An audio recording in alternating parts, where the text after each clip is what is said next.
Hello, thank you for checking in for Golf Smarter Mulligans. I'm Fred Green. I've been plotting out which episodes from Golf Smarter to feature on this podcast, and from the first 100 episodes, I've isolated 33 interviews that are either course management, mental game, putting, fitness, or complete game improvement. So this episode was originally Golf Smarter number 9, and it features the always entertaining Joe Hallett, who at the time was the PGA lead instructor for the PGA's Golf Professional Training Program. Golf Smarter Mulligans is supported by Two Guys with GolfBalls.com, offering premium used golf balls at a fraction of the cost of new ones. Now, you do realize when you crack open a sleeve of new balls and make contact even once, that ball is officially considered used. Well, Two Guys with GolfBalls.com has a unique grading scale for each of their hand-inspected balls, from Eagle, for a ball that is completely pristine, to Birdie, that may have a scuff on it, or Par, that is definitely playable but may have some imperfections that could affect ball flight. Golf Smarter listeners get an additional 10% off every order, every time, with the coupon code GolfSmarter. And the next time one of your playing partners loses a ball, make sure you tell them about Two Guys with GolfBalls.com. The discount offer expires April 1st, 2020. Mulligans is also brought to you by Autoslash.com. Autoslash.com is the rental car booking hack that I need you to know about. Autoslash.com applies every available coupon code to your next car rental, including coupons you're eligible for based on your various memberships. Then they track your reservation until the day you pick up and will email you if they find a better rate. The average user saves 30% from any other booking site.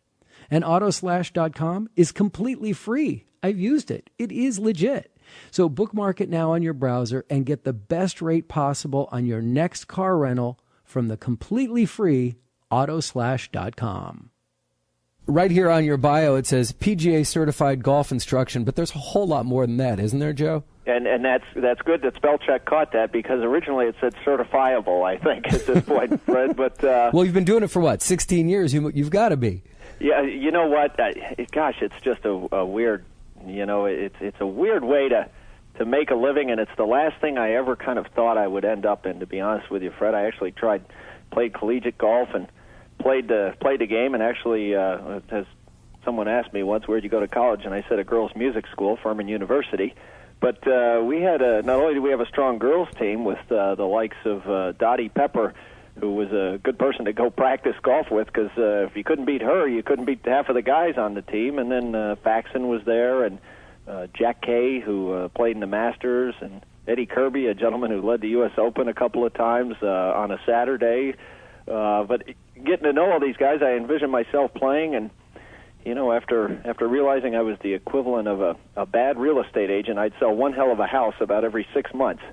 And, you know, just having been around instruction, I kind of backed into it a little bit and have kind of fallen into a niche and worked my way through the PGA programs. And as you know, we have all different classifications. And actually, the next one up the line is Master Professional, and that's kind of my next achievement, hopefully, within the future. But it's been an interesting road, and in golf instruction, I got to give a seminar yesterday down at the PGA Learning Center on the business of teaching, and boy, that lesson tee sure does open up some avenues to you if you're paying attention. But let's clarify for that person right there who's listening to us. You're not just a PGA instructor. You instruct instructors. Which, you know, about 10 years ago, Fred, I had the privilege of joining about 35 other PGA professionals from around the country as part of the, they call us the adjunct faculty, and we are the people that are out in the fields doing things, and they break the game up into the people, the business, and the game.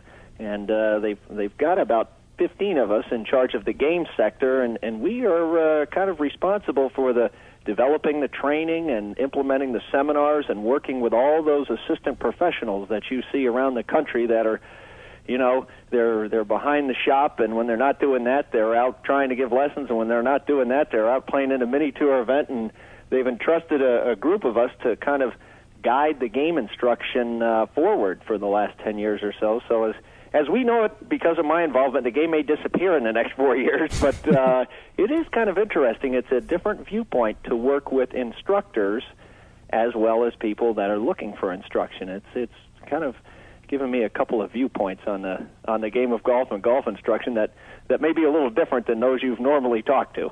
Well, yeah, I want to, we've talked to a lot of pros, and we talked to, professionals. They don't like being called PGA pros. They want to be called PGA professionals. Pros, poetry, whatever you throw at me, I'm ready for you. But we've talked to a lot of them and about course specifics and how to play the course that they work at. We're not going to do that today. We're going to talk about who knows where we're going to go with this conversation based on what we've been doing in the last 15 minutes. I don't know. That music trivia, I think you were ahead 13-5, so I'm done with that. All right. We'll get to that Meatloaf song later. But what do you teach teachers?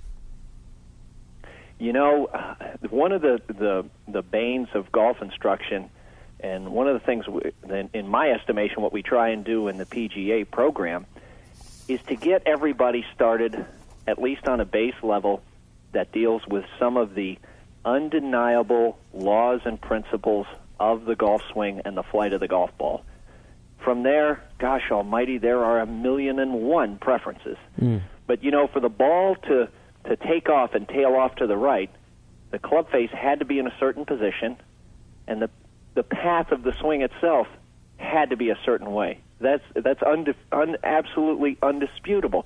It had to be, and one of the goals we try and do as these young men and women are getting into this is to make sure that they have a solid foundation as to what causes that.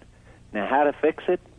That's where you get into the 1.5 million myriads of, you could move the left thumb, you could drop the right foot back, you could tilt more, you could bend more, you could swing inside, outside, whatever it is. But we want to make sure that those instructors have a good, solid base to go, here's what's causing it, let's see how you might go about and do it. And I'm not quite sure if that answered your question directly, but that's the base that we're all trying to start from, and in trying to teach those instructors, that would be the fundamental part. The other big part, and so much of it comes from experience, and I kid as I was kidded when I started in this by John Elliott, who's a very close friend and a top 50 instructor with Golf Digest. And when I started out, John was kind enough to me to pass on a lot of advice, but a guy that's working with a Golf Digest school, he's seeing about 6,000 people a year.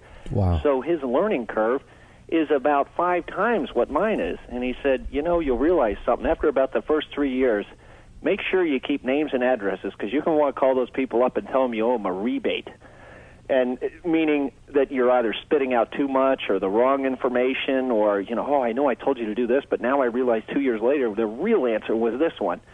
And part of the other part that we're trying to expound on those instructors is to develop good methods of communication and not jumping to the gun on everything, trying to make intelligent decisions and developing something with the student that is very structured, very organized, and really helps towards game improvement. Mm-hmm. Well, I'm a huge advocate of having an instructor, of not instructing people while they're on the course and not throwing in your 2 cents for every guy you've ever played with. It's like, you know what? I'm not going to tell you what to do. Go get an instructor, do it yourself.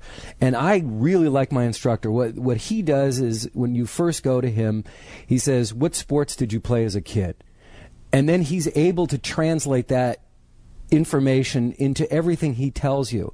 He's such a great communicator, and I think that's why I like him so much. He's a really good communicator.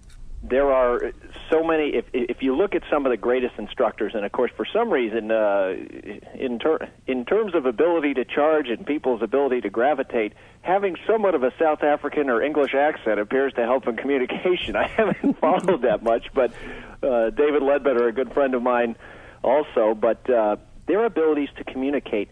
Hank Haney is one of the most efficient communicators out there. Hank has some great sayings, and one thing he always says that sticks in my mind is, I don't care how many errors there are in your golf swing, just make sure there's an even amount. And there's a lot of truth to that. Yeah. Bob Tosky, one of the legendary golf instructors, and I respect him. I took a lot of lessons from him as a kid.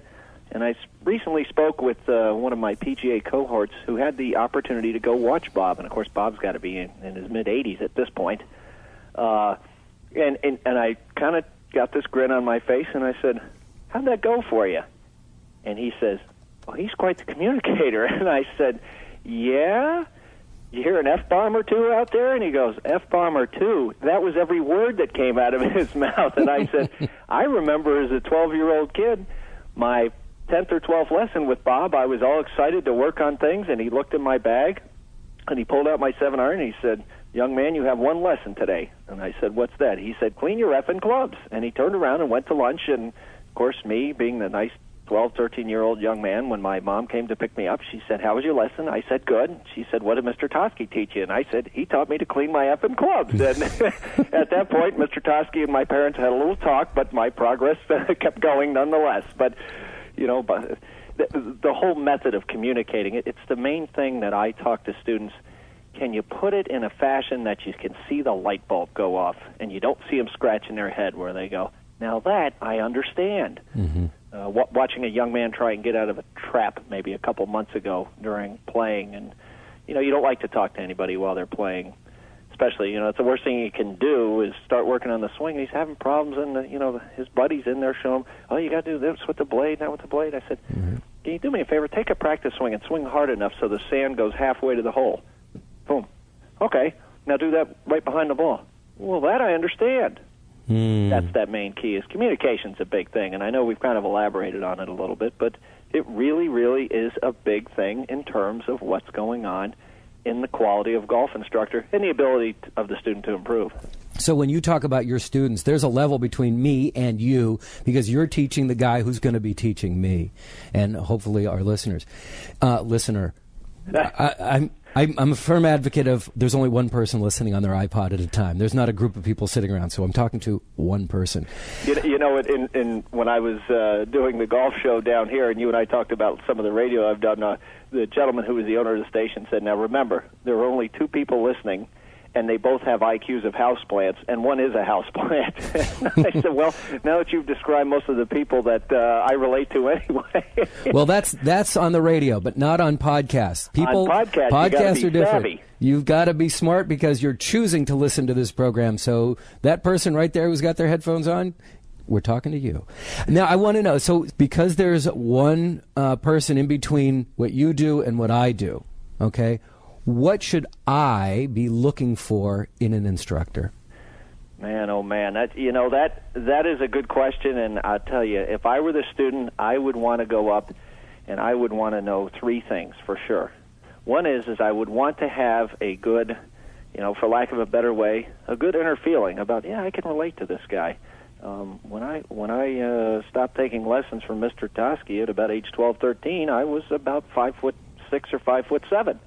And when I got into college, I turned into 6'4", and some of these thoughts and feelings didn't make sense. And I had the pleasure of going down and working with a couple of taller instructors, even when David Ledbetter went over towards Lake Nona in the very beginning. So one thing, it's not always possible, but I would look for kind of a feeling that you might look at a guy and go, God, that guy's built just like me. He probably knows how the swing should feel for me. Getting that inner feeling when you're out there, maybe a rapport or two. The second thing is when you put yourself out there, ask the instructor questions. Say, what do you think about this? Here are my goals. Lay your goals out and see if the instructor can come up with a plan. I spent most of the morning on the tee today, and, it's not wrong, but the gentleman I work with said, I hate to tell you this, but I really, I knew you were out of town, and I snuck in and got a lesson last week from a guy, and he was real nice and real conscientious, and he wanted me to start everything over from the beginning. I had to learn how to stand, and I had to learn how to hold the club, and I said, Jim, you do a lot of stuff right already. Why would you learn it again? So pose those questions to your instructor and say, here's where I am, here's what I've got going, where do you think I can go, and what would you do, or how long would it take for me to get there? And the third thing is I would want to make sure that the instructor can help you in all areas of your game.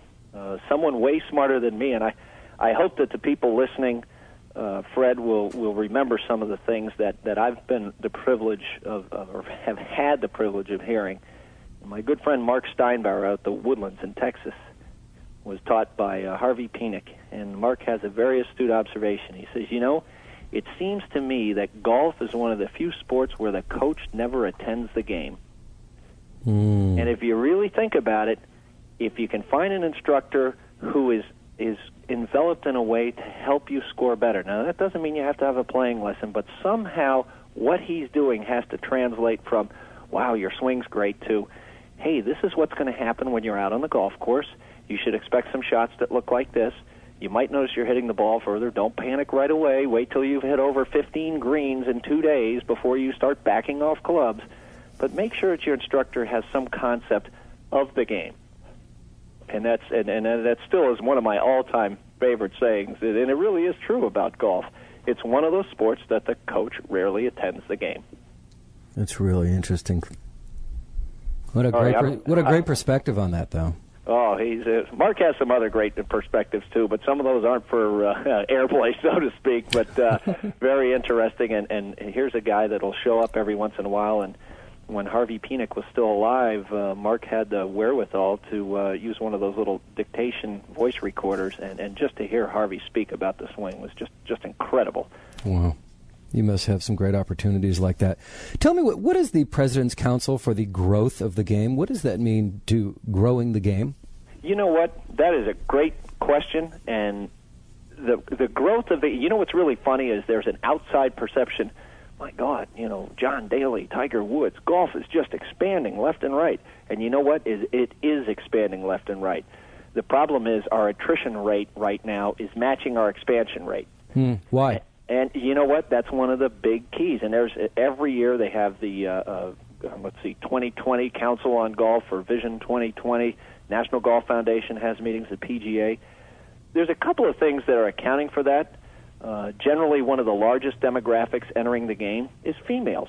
They want to learn how to play. There's more females in business. They want to learn just for business sake. But we get them in the door, but somehow we're unable to kind of keep their attention or have these programs passed. Well, we introduced you to golf. You go to a ski slope and you can kind of go, this year I'll learn to do pizza slice and French fries. Next year, well, maybe I'll go a little faster downhill, and someday I'll say goodbye to my knees and learn how to mogul. But it's very structured, and it kind of keeps you in there. I'm not going to say we're not doing our job as instructors.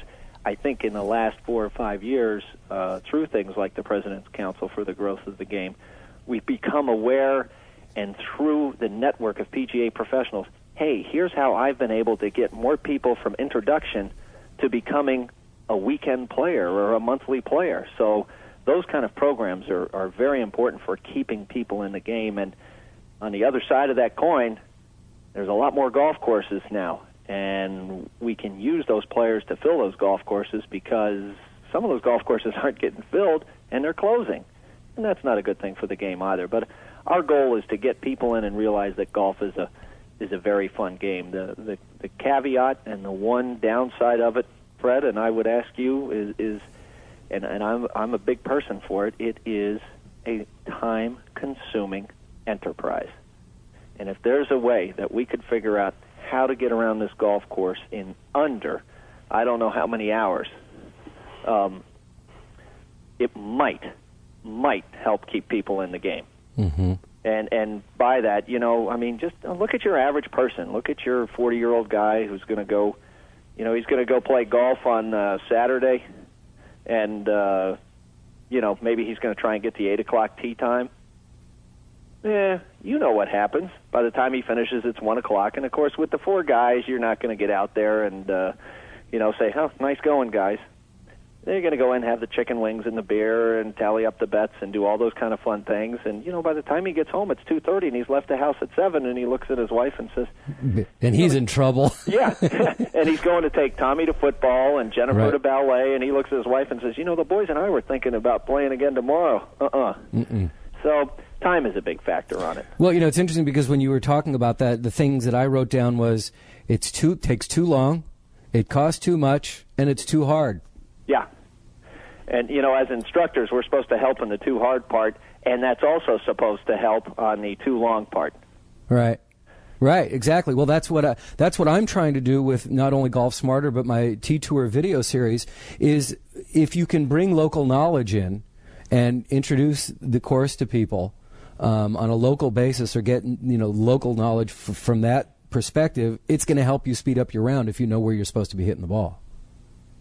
Well, I hope. Yeah, you can aim somewhere, obviously, but I don't know. How come everyone says that to me? I had the chance to talk to Reese Jones not too long ago, and God Almighty, he's funny. He says, it seems to me golfers are hitting the ball longer. I'm just not sure they're hitting it any straighter. Yeah. Well, one of the articles I was reading from that you wrote, talking about how the pros don't hit greens as often as we think they do.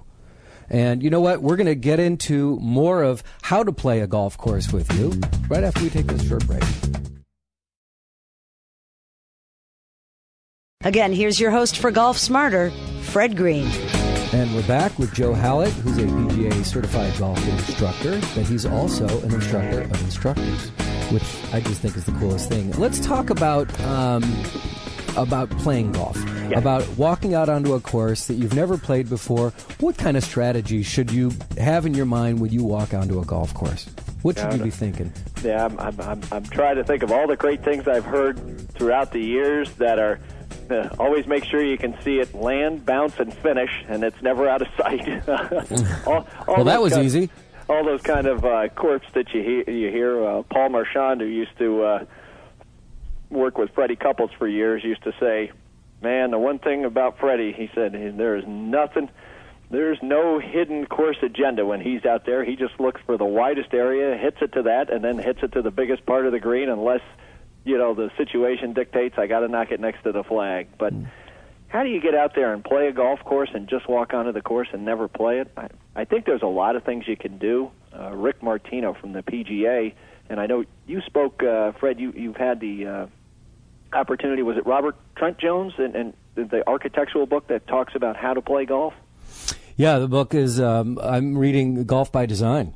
Yeah. Robert Trent Jones. We haven't had a chance to talk to him yet, but we're still trying to get him on the show. And Rick Martino, our director of instruction for the PGA, one thing he always says, if you have the opportunity, see the course before you play it and walk it backwards.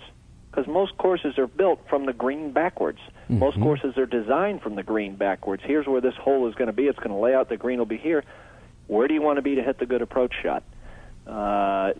If you don't have that particular avenue or that particular option, there is a strategy, and there's I kind of call them, when the runway runs out. I think when you go play that course for the first time, you don't take any shortcuts, and you hit enough club so that you're not running out of runway. And I know that sounds kind of dumb, but off the tee a lot of times, start using division. I mean, look at your yardage. If the hole's 400 yards and you can hit a 5-wood 225 and it's a dog leg, then just put it out there. Mm-hmm. Try and play intelligently. I mean, very, very simply. Don't run out of room. Hit to the widest areas. And, if you don't believe it, go to your home golf course one day on a Monday when they're working on the golf course and they don't have any of the flag sticks in, and just hit to the green. And you'd be surprised how many birdies you can pull out, or how many pars you can pull out, or how many greens you hit. Don't get suckered in by that little thing with the flag on the top of it. Hit to a zone.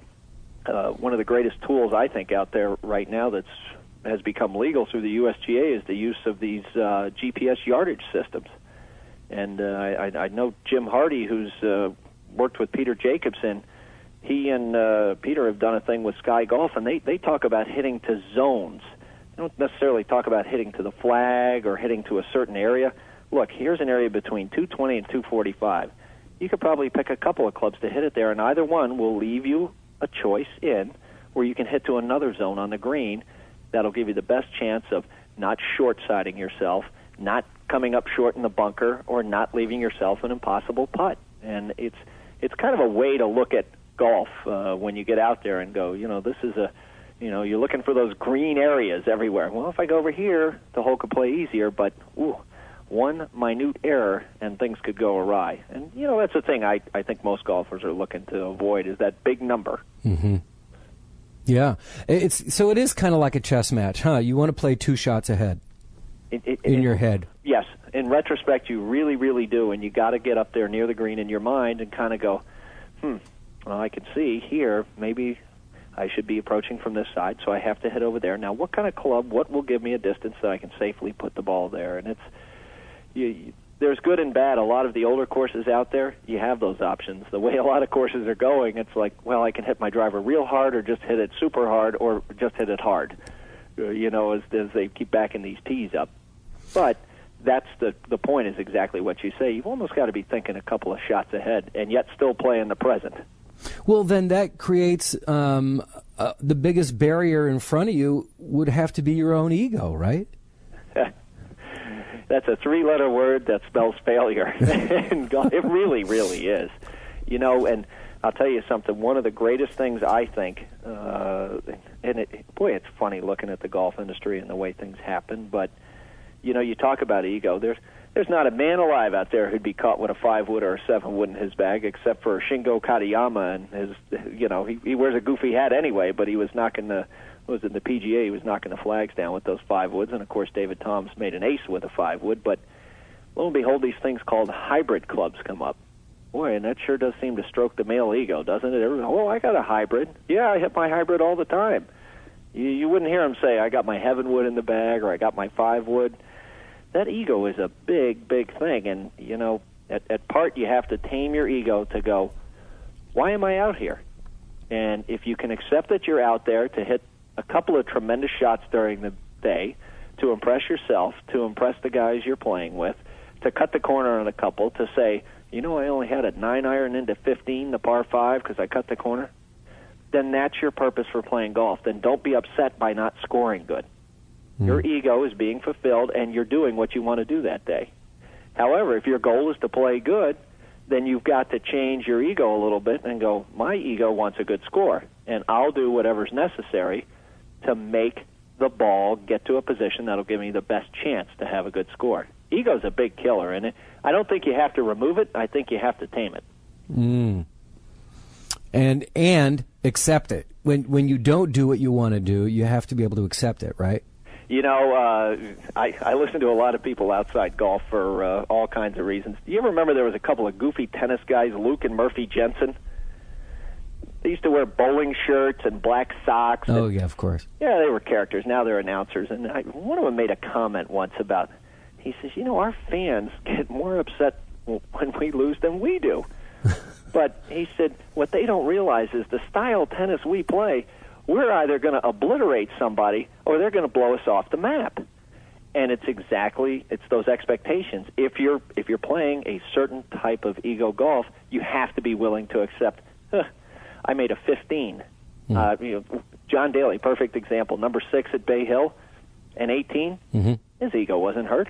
He's John Daly, and he's saying, I realize that I'm going to cut this corner, and I'm going to keep pumping golf balls there till I finally make it. And you know what? That's what his deal was that day. But, yeah, you have to be able to accept. And once you can tame your ego to accept the potential outcomes, I think you're in good shape.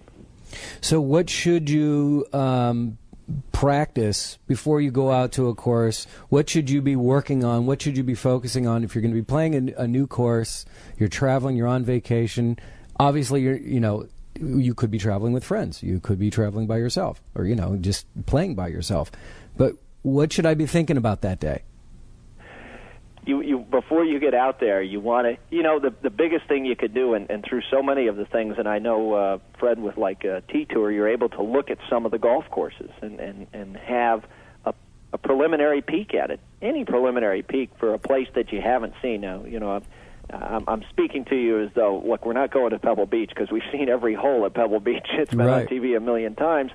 But if there's a way to get a preview at it, or even to spend 5 minutes looking at the scorecard, or just standing on the range, sometimes you can spot 6 or 7 holes and go, oh, there's one over there, there's a lake around that, okay, I see this.